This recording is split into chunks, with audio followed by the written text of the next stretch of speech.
ఈరోజు పార్టీలో వచ్చి చేరుతుండడం వల్ల ఇంతవరకు పార్టీలో ఉన్న తెలుగుదేశం పార్టీ కుటుంబ సభ్యులకు ఏదైనా డౌట్ ఉంటే ఏ విధమైన డౌట్ పెట్టుకోవాల్సిన అవసరం లేదు. వాళ్ళకందరికీ సముచిత స్థానం కల్పించి సముచిత స్థానంతో ముందుకు తీసుకెళ్తాము.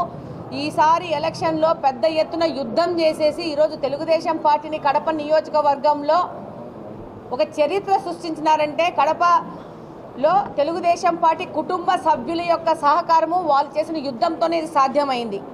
డెఫినెట్గా వాళ్ళందరినీ ప్రథమ స్థానం ఇచ్చి సముచిత స్థానం ఇచ్చి వాళ్ళని ముందుకు తీసుకెళ్తాము.